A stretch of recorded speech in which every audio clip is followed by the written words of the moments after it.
Bueno, muy buenos días. Nosotros pues les vamos a exponer un caso clínico con base a la historia clínica multidimensional. Los integrantes pues son María Camila Giraldo, Estefanía González, mi persona Valeria Hurtado, Ana María Murillo, Pablo Mateo Román, Daniela Oviedo y Valerio Pegui Brito. ¿Sí? Bueno, entonces, iniciando con la historia clínica, tenemos un paciente de 91 años, de sexo masculino, procedente de Anserma Caldas, pero que actualmente reside en Armenia. Él pues solía hacer labores en el campo, no tiene ningún nivel de escolaridad, es católico y actualmente pues vive en unión libre con su pareja. Siguiente. Bueno, entonces el motivo de consulta que nos refiere el paciente es me duele el pecho. Entonces es un paciente que ingresa a la sala de urgencias, refiriendo un dolor precordial de tipo opresivo, que fue de inicio brusco y que tiene 12 horas de evolución. Nos refiere también que este es irradiado a cuello y a brazo izquierdo y que tiene como acompañantes mareo y temblor del miembro superior izquierdo, superior derecho. También pues el paciente refiere que tiene 3 episodios previos con igual sintomatología, los cuales fueron diagnosticados como infarto agudo del miocardio y que estos pues fueron tratados de forma intrahospitalaria. El siguiente. Bueno, en cuanto a la revisión por sistemas, pues el paciente nos refirió cefalea, mareos, visión borrosa, tinnitus. En la parte cardiorrespiratoria nos refirió disnea de esfuerzo, edemas de miembros inferiores de predominio nocturno y sensación de palpitaciones. En cuanto a la parte digestiva, lo que nos refirió fue un dolor gravitativo que se presentaba de forma intermitente y que estaba localizado en el hipocondrio derecho. Siguiente. En cuanto pues a las patologías o antecedentes que nos refirió el paciente, él nos dice que tenía una hipertensión arterial y un EPOC, pero no recuerda desde cuándo fue su diagnóstico. Nos refiere los 3 episodios de infarto agudo del miocardio. El último fue hace 3 años, en el 2018, y también nos dice que tiene una úlcera gástrica. Continuando, tenemos entonces los antecedentes farmacológicos. Refiere la toma de losartán para la hipertensión 50 miligramos cada 12 horas y carvedilol 12,5 miligramos cada 24 horas. El tratamiento para el EPOC está con el bromuro de ipratropio, 3 puff cada noche, sin embargo refiere maladherencias a este tratamiento. Y para su úlcera gástrica refiere la toma de omeprazol, tabletas de 20 miligramos por día en ayunas. También se hace tratamiento con atorvastatina, 20 miligramos y toma 2 tabletas diarias en la noche y asa de 100 miligramos diarios por su antecedente de infarto. Refiere toma de clopidogrel de 75 miligramos hasta hace 4 meses que se le retiraron. Niega antecedentes quirúrgicos, alérgicos, transfusionales y traumáticos. Y en cuanto a sus antecedentes inmunológicos, refiere la vacuna al día contra la influenza y el SARS-CoV-2, las 2 dosis. En cuanto a hábitos saludables, fue una persona muy activa, trabajó hasta hace un año en una finca y tenía una dieta muy saludable pues mientras trabajaba y pues el hecho de que ya está vacunado contra el COVID. Y en cuanto a hábitos de riesgo, tenemos que fue una persona que estuvo expuesta mucho a biomasa, especialmente pues al humo de leñas.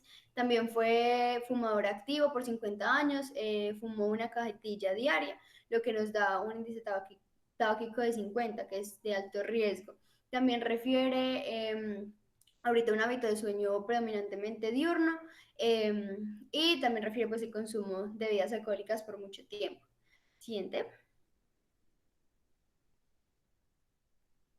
Actualmente él se encuentra en el ciclo vital individual como adulto mayor y en el ciclo vital familiar si tomamos el de Gaiman se encuentra en la etapa de retiro y si tomamos el de la OMS en la etapa de disolución.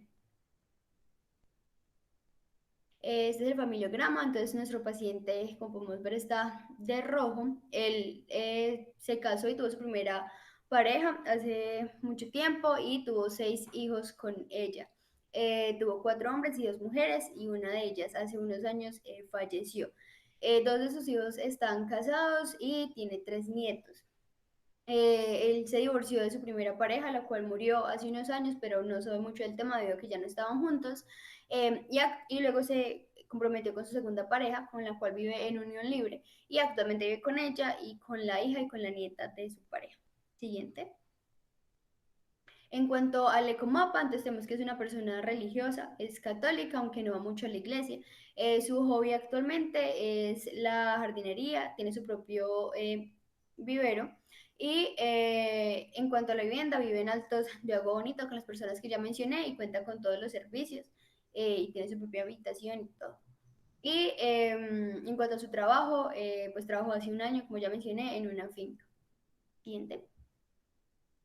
Bueno, entonces, continuando con lo que sería el examen físico, eh, esto es como el abordaje inicial que le hicimos a nuestro paciente. Entonces, lo primero fue la inspección general, que encontramos un paciente que estaba alerta, orientado, normohidratado, que tenía un buen estado nutricional, estaba en posición indiferente, y es importante acá lo que sería el Glasgow 15/15. En cuanto a la antropometría, nosotros encontramos que el paciente tiene un peso de 70 kilogramos, una talla de 1,65 metros, para un índice de masa corporal de 25,7. Un perímetro abdominal de 95, que es importante, sabemos, para lo que sería clasificar lo que sería un riesgo cardiovascular. Y es importante acá lo que sería conocer sus signos vitales, que fueron al momento del examen físico una tensión arterial de 130/90, o sea, estaba en metas. Una frecuencia cardíaca de 118, estaba taquicárdico. Una frecuencia respiratoria de más de 21 21 respiraciones. Y una temperatura de 37 grados. Importante acá conocer de que su saturación de oxígeno fue de 90%, pues concorde a lo que sería su patología pulmonar. La siguiente, por favor.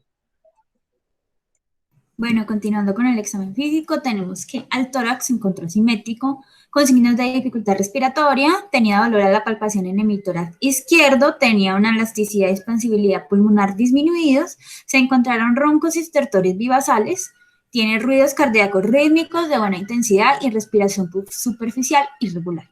En las extremidades se encontró un edema en miembros inferiores GOET, grado 1, tenía los pulsos pedidos disminuidos en intensidad.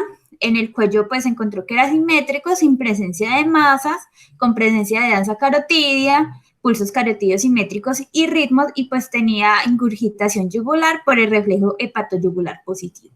En el abdomen pues era plano, depresible, con ruidos peristálticos presentes, matidez a la percusión en hipocondrio derecho, 2 traveses de dedo por debajo de la reja costal, con dolor a la palpación profunda en el mismo cuadrante. Bueno, entonces iniciando el análisis del caso problema, siguiente por favor. Empezamos pues haciendo un resumen de los datos que encontramos, los más relevantes. Entonces tenemos el paciente, que es un paciente de 91 años, que consultó por un dolor precordial de inicio súbito, refiere 3 infartos previos y tiene como concomitantes los síntomas de disnea, temblor, palpitaciones, y al examen físico pues se encuentra taquicárdico, taquipneico, pero con una saturación en rangos. A la inspección del tórax, pues entonces encontramos una respiración superficial, pero que es rítmica. Se encuentran también signos de dificultad respiratoria con la elasticidad y la expansibilidad disminuidas, pero con el claro pulmonar normal. Y a la auscultación, pues se encontraron estertores y roncus en ambas bases. Además, pues en la inspección del abdomen se encontró matidez hepática, 2 traveses de dedos sobre el reborde intercostal y dolor a la palpación del mismo. También pues en el cuello se encontraron lo que es la danza carotidia, el reflujo hepatoyugular,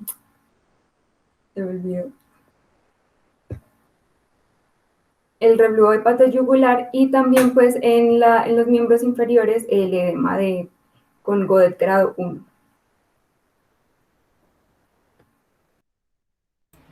Listo, entonces para continuar con nuestra revisión de caso, entonces haremos como tal el resumen de la identificación de los problemas y signos y síntomas identificados en el paciente. Entonces, en primer lugar, hicimos una lista de los problemas en donde en cuanto a los síndromes encontramos que estaba el síndrome coronario agudo, el síndrome disneico y el síndrome de insuficiencia cardíaca. En cuanto, estos se relacionan en cuanto a los síntomas o signos, en donde encontramos el dolor precordial, la disnea, el mareo, el temblor, la visión borrosa, los tinnitus, el dolor en el hipocondrio derecho. A su vez, también con la ansa carotidia, el reflejo hepatoyugular, los signos de dificultad respiratoria, los estertores, el roncus vivasales en tórax y pues la matidez hepática de 2 traveses de dedos.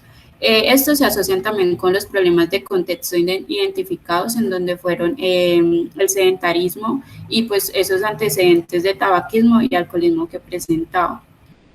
Entonces, para contextualizar el caso, vamos a hablar sobre la patogénesis como tal del infarto agudo de miocardio.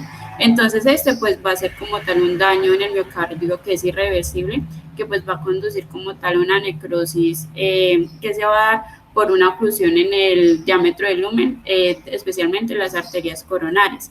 Entonces, en este se va a dividir en 2 periodos. Tenemos un primer periodo que es el prepatogénico, en donde vamos a encontrar la interacción de la triada que es huésped, agente y medio ambiente, en donde en el huésped, pues especialmente para el infarto agudo de miocardio van a ser las personas mayores de 60 años y de sexo masculino, en donde si lo relacionamos con nuestro caso, pues nuestro paciente cumple con una edad de 91 años y de sexo masculino, por lo que pues sería candidato como tal a este. En cuanto a los agentes, vamos a ver que está dado por la aterosclerosis, la trombosis y los espasmos coronarios, que eso pues especialmente se debe como tal a una alteración por en los estados tanto inflamatorios y de coagulación y vasodilatación de las arterias coronarias. Y en el medio ambiente pues encontramos que están involucrados diferentes noxas como el tabaquismo, el alcoholismo, las alteraciones de los lípidos, la hipertensión arterial y las cardiopatías isquémicas. Si lo relacionamos con nuestro caso, nuestro paciente cumple con el medio ambiente en cuanto al tabaquismo, el alcoholismo, la hipertensión arterial, en cuanto van a contribuir como tal a ese desequilibrio ya de la triada. En este periodo, pues se ve como tal se puede hacer intervenciones dirigidas como tal a, como su nombre dice, prevenir como tal que haya ese desequilibrio entre la triada. Entonces se puede como tal moderar la dieta, que sea baja en grasas, que se ayude como tal a manejar el peso, que pues eviten esos efectos nocivos tanto el tabaco y el alcoholismo, pues que se van a influir como tal a la desestabilización como tal de la placa aterosclerótica, también la actividad física, el manejo del ambiente y pues tratar las situaciones del estrés, ya que el estrés también lleva como tal un estado preinflamatorio que pues ayuda como tal en la patogénesis y en la afectación endotelial. Ya pasado como tal este periodo prepatogénico y si se produce estabilidad en cuanto a la triada, pues entraremos ya al periodo patogénico, en donde se va a dividir en 2 etapas, una subclínica y una clínica. En la subclínica, pues especialmente es conocido como el horizonte clínico, pues donde no van a haber manifestaciones tanto de síntomas como signos. Entonces, esta especialmente se da por la obstrucción de las arterias coronarias dadas por una placa, ya sea ateroma, por una trombosis y por los espasmos, que estos lo que van a hacer es que causan un desequilibrio tanto en el volumen sistólico, en el volumen sanguíneo, produciendo así que el aporte de oxígeno que llega al miocardio pues esté alterado y que pues lleve con ello a una alteración de las células miocárdicas.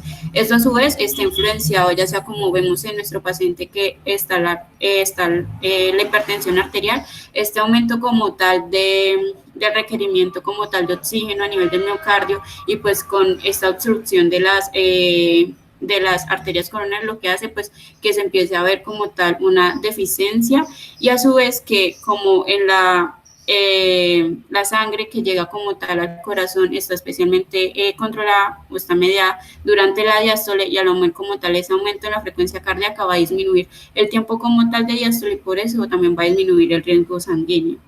En cuanto ya a la etapa clínica, pues aquí ya se empiezan a manifestar estos síntomas. Tenemos unos específicos que van a ser el dolor torácico irradiado a hombro y brazo izquierdo, la mandíbula y espalda, y pues a partir ya de unos marcadores enzimáticos nos van a poder establecer si se está llevando como tal a cabo el infarto. Otros síntomas inespecíficos, pues por la localización como tal de de la anatomía en la región torácica pues se encuentran otros órganos, entonces esto también nos pueden como llevar a incertidumbre en cuanto a qué es lo que está generando el síntoma. En cuanto ya a las complicaciones y secuelas que se están produciendo por ese daño tisular irreversible, especialmente en el miocardio, encontramos que pues estas alteraciones van a llevar que se disminuyan las capacidades cardíacas, es decir, va a disminuir el gasto cardíaco y con ello pues va a disminuir la perfusión tisular, que va a conllevar también a su vez arritmias, a insuficiencia cardíaca o choque cardiogénico y con ello pues la producción de trombos y embolias pues que van a afectar como tal el corazón. Como encontramos que la secuencia para que se produzca como tal un infarto a nivel ecocardiográfico, encontramos que primero se produce la lesión donde va a haber pues una elevación del segmento ST, consiguiente con una isquemia donde ya va a haber una T aplanada, una T negativa y la última sería la necrosis donde ya podemos evidenciar una onda Q. Entonces en esta onda Q ya es cuando podemos decir que la necrosis ya o una muerte como tal de un segmento, por decirlo así, del corazón, y pues esto a la final nos puede, que si se prolongan todas estas tres fases, a la muerte como tal del miocardio por esa oclusión como tal de las arterias coronarias. Y en este nivel ya patogénico se habla como tal de las prevenciones tanto secundarias, en donde pues se busca establecer este diagnóstico precoz pues para no dejar evolucionar toda esta lesión, isquemia y necrosis como tal que se produce a nivel del miocardio, interrogar sobre los antecedentes familiares, tanto de hipertensión, si hubieron antecedentes de infartos también en la familia, las pruebas de laboratorios que nos guían como tal en qué estadio estamos como tal del infarto, el ecocardiograma también para identificar en qué segmento, en qué parte del corazón es donde se está produciendo como tal la lesión, y pues los tratamientos farmacológicos pues que deben de llevarse a cabo. Y ya la prevención terciaria es cuando ya a partir de que sucedió el episodio del infarto se busca limitar estos daños y pues la rehabilitación con ellos pues para que estos episodios pues no tengan tanta repercusión en su vida diaria. Bueno, en cuanto a los diagnósticos diferenciales, vamos a tener un tromboembolismo pulmonar. ¿Por qué? Porque es un dolor retroesternal irradiado a cuello que va a ser precedido de tos, taquipnea y pues la dificultad respiratoria. En la neumonía, un dolor retroesternal, también presenta tos, taquipnea, disnea. Es importante pues resaltar aquí que estamos en medio de una pandemia, entonces siempre que en cualquier caso respiratorio hay que descartar que no tenga SARS-CoV-2, es súper importante. También un espasmo esofágico, ¿por qué? Porque es un dolor retroesternal irradiado al cuello, una angina inestable, ¿por qué? Porque también es un dolor retroesternal que se va a irradiar a cuello, que va a presentar también esa disnea y una insuficiencia cardíaca congestiva, ¿por qué? Porque tiene dolor retroesternal, tiene tos, tiene disnea, tiene la ingurgitación yugular y tiene la danza carotidia. Bueno, entonces cuando empezamos a contextualizar al paciente tenemos que ver el impacto que la patología ha tenido en su funcionalidad y en su modo de vida. Aquí tenemos en cuenta tres características importantes y principales: sus actividades diarias, cómo ha cambiado su trabajo y el sitio donde vive. En este paciente esto es importante porque sus actividades diarias se han modificado de forma importante, dado que al ser una persona que era muy activa, el incremento de la disnea y de la sintomatología que ha presentado, que también lo llevan a tener más fatiga durante el día, hacen que no pueda trabajar, no pueda desarrollarse solo en la vida, sino que tenga que estar mucho tiempo acompañado. Este aspecto del trabajo también tiene una importancia particularmente en los hombres, dado que esto se asocia a una capacidad económica y un poder adquisitivo. El poder adquisitivo disminuye no solo su relación con su familia, sino que altera la forma en que se comporta ante ellos. En muchos de los casos también puede llevar a aumentar mucha de la sintomatología, dada ansiedad, estrés, incluso por problemas cardíacos pueden estar asociados a estas patologías. Tenemos que tener en cuenta también, como hemos dicho antes, que el paciente hace un año dejó de vivir en el campo y se mudó a la ciudad. Esta es una alteración importante en su vida, no solo en el aspecto de la vivienda como tal, sino en su relación con los sistemas de salud, que ya es más directa y ya puede tener más acceso a ellos, lo cual es algo bueno. Y también tenemos una alteración en cuanto a la alimentación. Cuando el paciente vivía solo, o no vivía solo, vivía en el campo y no dependía de otros, podía alimentarse de lo que quería, como quería, a la hora que quería, y tenía más control sobre esto. Ahora que vive con su hijastra y con la nieta y vive en la ciudad, está más limitada su alimentación. Al estar más limitada su alimentación, principalmente por las características de sus patologías y que estas personas lo quieren cuidar, el paciente ha empezado a presentar una actitud un poco de rechazo ante muchos de los tratamientos. Por eso vemos en algunas partes que tiene poca adherencia a algunos de los tratamientos. Y también es importante en el hábito de sueño que tenemos que aumentado el hecho de que duerma durante el día. Esto genera que no pueda dormir tanto durante la noche y ha generado problemas en sus relaciones porque se siente más irritable, se siente más cansado, y esto altera también sus patologías que pueden exacerbar algunos de los síntomas. Bueno, entonces teniendo en cuenta el análisis del caso, los diagnósticos diferenciales y demás, pues entonces nosotros proponemos pues unos paraclínicos que creemos que son necesarios para poder llegar a un buen diagnóstico. Entonces, primero que todo, pues es necesario el EKG, ya que el paciente nos refiere un dolor precordial tipo opresivo, que es muy sugestivo de un infarto agudo del miocardio, además de los antecedentes que nos dice el paciente. También pues es muy importante realizarle un electro, ya que refiere síntomas de congestión y pues tiene los 3 infartos previos y diagnóstico de hipertensión arterial. Entonces es necesario evaluar la integridad del corazón y con este pues también la fracción de eyección para ver si tiene una insuficiencia cardíaca y pues poder clasificarla bien. También creemos que es necesario una radiografía de tórax porque pues como les mencionamos en los diagnósticos diferenciales, pues sería bueno descartar una neumonía, un tromboembolismo que también podría evidenciarse en una radiografía. Y con pues con el tromboembolismo también un dímero D para poder descartarlo. También pues es necesario tomarle un cuadro hemático para valorar cómo está la hemoglobina, si tiene infección y demás. Y también pues es necesario tomarles troponinas para poder estadificar bien si la isquemia es aguda o ya tiene un tiempo prolongado. También pues es importante tomarle una creatinina, esta pues para evaluar la función renal, y si esta está aumentada también es necesario tomarle un CPK-MB para descartar un falso positivo en las troponinas. Y pues también debido a que tiene una hepatomegalia, pues vemos necesario una toma de un perfil hepático. Siguiente, Anita, por favor. Y pues también debido a la pandemia, a todos los pacientes se le debe tomar antígeno para SARS-CoV-2.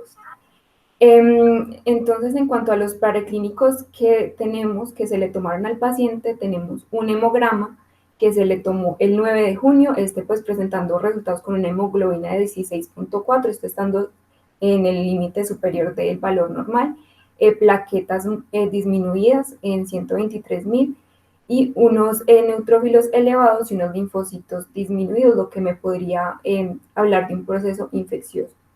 Entonces se le realizaron 2 EKG que ya más adelante se los voy a mostrar y las troponinas tuvieron un resultado de 81.64 que si vemos pues con el valor normal del laboratorio se encuentran muy elevadas. Entonces acá podemos inferir que el infarto o la isquemia pudo haberse presentado 12 a 20 horas ya que el pico máximo de las troponinas se encuentra en este rango de tiempo y esto pues tiene concordancia con la clínica del paciente que nos refiere que el dolor fue de 12 horas de evolución. También tenemos otro hemograma que fue tomado el 14 de junio con una hemoglobina de 12.4, igual en rangos. Las plaquetas también están aún más disminuidas que las tomadas el 9 de junio y esto podría ser debido al tratamiento que se le dio al paciente si se le diagnosticó el infarto.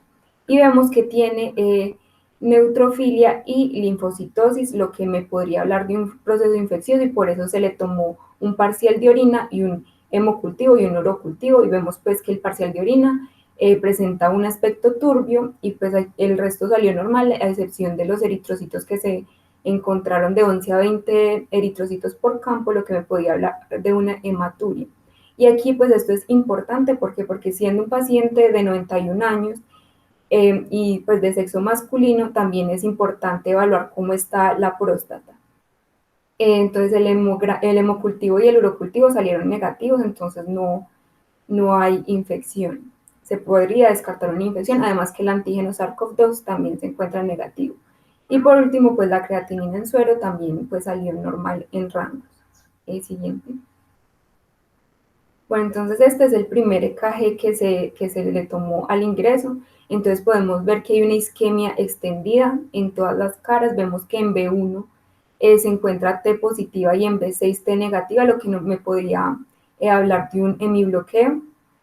En cuanto pues ya a lo general del electro, tenemos una frecuencia cardíaca de 65 latidos por minuto y es una frecuencia que es rítmica, hay un ritmo sinusal ya que hay presencia de ondas P y no se encuentra pues necrosis ni hipertrofias. Siguiente.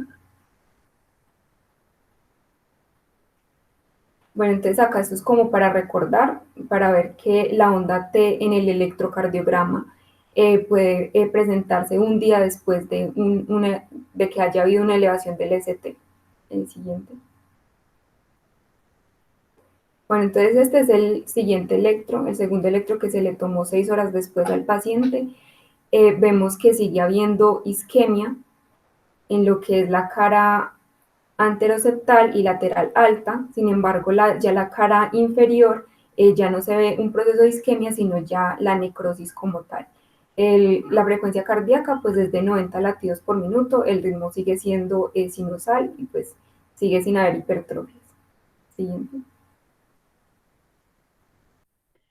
Continuando, tenemos entonces las leyes diagnósticas. La primera es la ley de lo más frecuente, es decir, con esta sintomatología que se nos presenta, con estos signos, ¿cuál es la etiología más frecuente? Entonces tenemos que según datos de la AJA-2 en el 2015 y por otras entidades competentes, con esta sintomatología de estos signos, en los hombres mayores de 60 años, la causa para estas que sea de infarto agudo de miocardio es hasta de un 18%. Entonces, para nosotros la ley más frecuente nos indica que es un infarto agudo de miocardio. La ley de la prioridad nos dice que tenemos que enfocarnos en descartar aquellas etiologías que sean más riesgosas o que pongan en riesgo pues la vida del paciente, que en este caso también sería pues el síndrome coronario agudo, especialmente el infarto agudo del miocardio. La ley de Agatha Christie nos pregunta entonces quién es el culpable. En este caso el culpable sería la placa aterosclerótica, el arma empleada sería la ruptura de esta placa, los cómplices serían los trombos formados alrededor de esta placa, la víctima sería las arterias coronarias y el corazón, y los otros afectados serían el pulmón y el hígado. Y la ley de la parsimonia, que nos indica que esta sintomatología y estos signos lo más probable es que provengan de una sola causa, nos indica también que se trata de un infarto agudo de miocardio.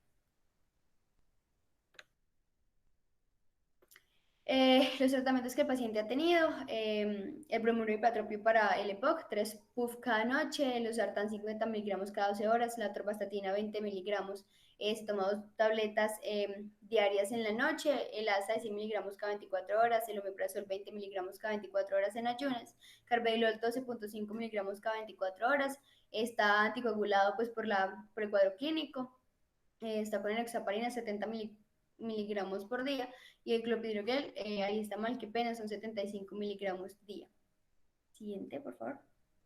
En cuanto al resumen de diagnósticos, nuestros diagnósticos sintomáticos son el síndrome coronario agudo, el síndrome disneico y la insuficiencia cardíaca, el diagnóstico etiológico de la aterosclerosis y la hipertensión arterial, el diagnóstico topográfico, el sistema cardiorrespiratorio, y los diagnósticos específicos ya serían el infarto agudo de miocardio, la insuficiencia cardíaca no congestiva, la hipertensión arterial primaria tratada en metas, el EPOC no oxígeno requiriente GOLD A y la disnea grado 3 con clasificación NIHA, alto riesgo cardiovascular y la úlcera péptica. Listo, entonces cuando vamos a contextualizar específicamente al paciente tenemos que tener en cuenta 2 elementos, la dolencia y la patología. Cuando hablamos de la patología es todo lo que hemos venido hablando hasta este momento, la anamnesis, el examen físico, los estudios complementarios, los diagnósticos diferenciales, el diagnóstico definitivo, el pronóstico y el tratamiento que se le ha dado. Cuando nos vamos a explorar la dolencia, tenemos que hablar de 4 elementos principales. Las ideas del paciente acerca de lo que le sucede, los sentimientos del paciente acerca de la patología y de su afectación vital. El tercero serían las expectativas que tiene el paciente en cuanto al tratamiento, en cuanto a la patología y en cuanto a su estilo de vida. Y el cuarto sería el impacto que tiene la sintomatología en las vivencias del paciente. Si vemos, una de las características principales que tiene este paciente es que se mudó, antes vivía en el campo y ahora vive en la ciudad, lo cual tiene un impacto muy importante en la vivencia, en sus sentimientos, en la forma en que la patología lo ha afectado, incluso en la forma en que él se desarrolla actualmente. Para esto vamos a emplear el modelo ecológico de los sistemas. En este lo que hacemos es colocar al paciente en el centro y lo rodeamos de todos sus entornos. El más cercano viene a ser su familia, cómo se relaciona con su familia. Como lo hablamos anteriormente en la funcionalidad, la patología ha generado cambios en la forma en que él se relaciona con las personas y estas han estado afectadas negativamente en muchos de los casos, dado los cambios que ha presentado en alimentación, los cambios económicos que ha tenido, la necesidad de vivir en la ciudad y de vivir con personas con las que antes no vivía y con las que ahora se tiene que relacionar, lo cual genera un impacto emocional importante y puede exacerbar incluso algunas de sus síntomas y puede afectar la adherencia que este tiene a los tratamientos. Si nos vamos a una esfera más externa, hablamos del sistema de salud, hablamos de la economía y de las relaciones sociales, incluida la relación que tiene con la iglesia.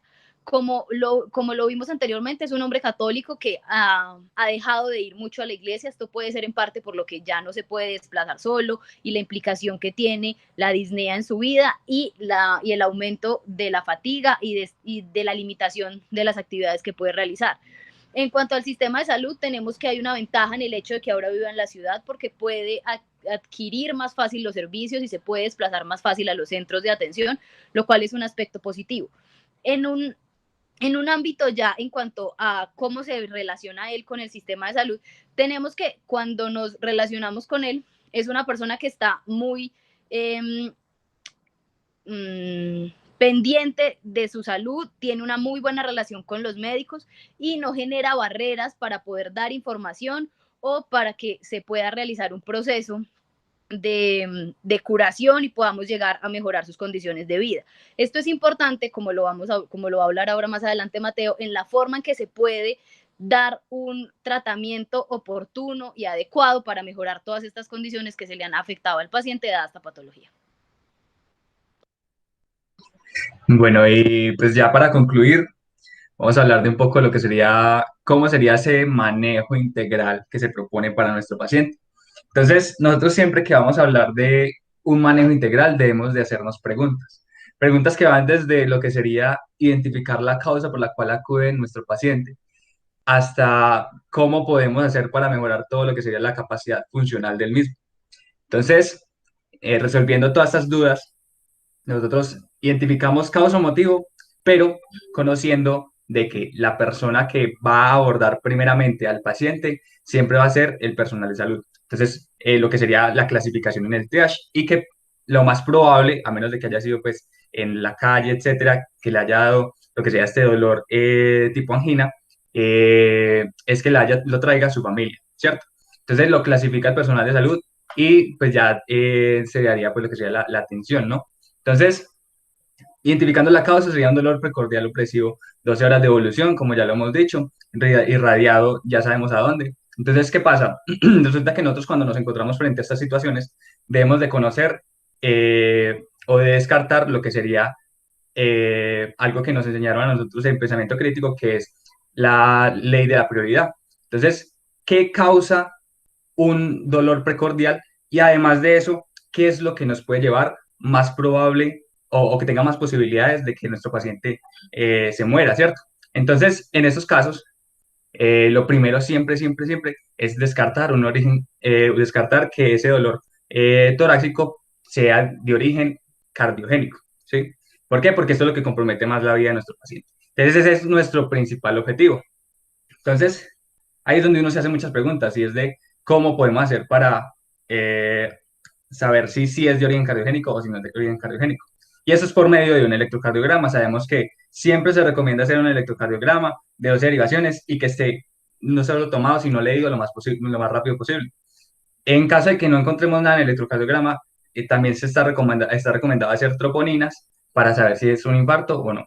Se propone también, en el caso de nuestro paciente, ya viéndole un poco más a todas sus patologías, de que no solamente es necesario hacer electrocardiograma de troponina, sino que ya cuando el paciente esté mucho más estable, se puede hacer otros exámenes que contribuyan a saber cómo va la evolución con su patología. Entonces, por ejemplo, un ecocardiograma, en el caso para saber cómo está ese ventrículo izquierdo, en el caso pues, del paciente que pues, acude con una insuficiencia cardíaca, ¿no?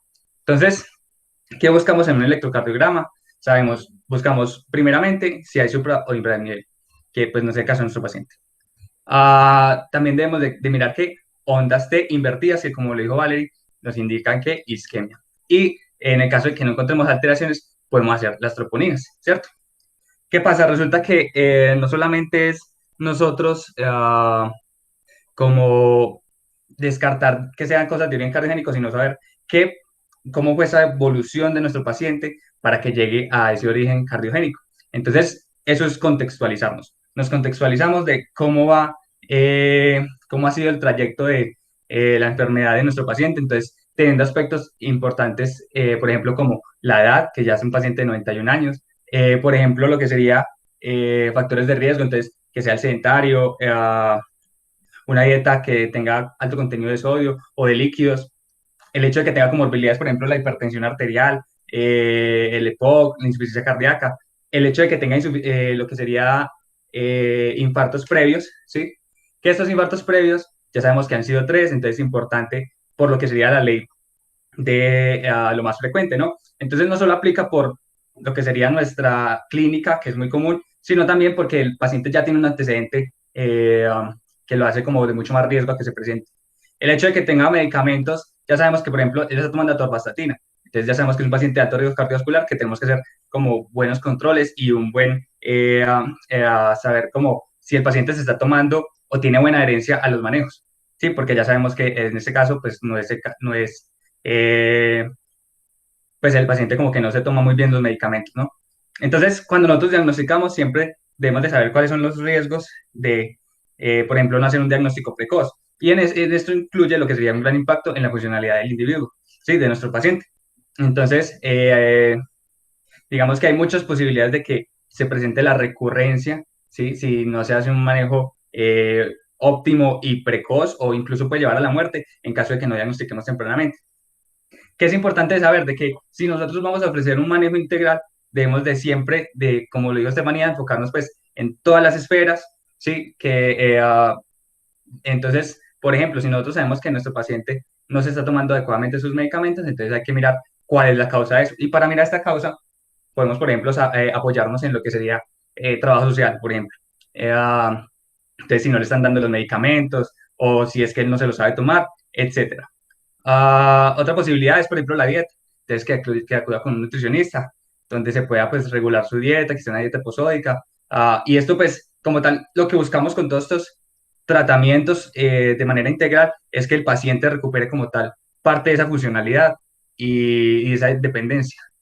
Y, pues, también se propone un manejo normalmente cuando llega un paciente con, una, con un con un dolor precordial y que se confirma que es de origen cardiogénico, que es pues el algoritmo de manejo de todo infarto, que sea lo del MONADA, y pues ya obviamente agregándole todo lo del manejo integral.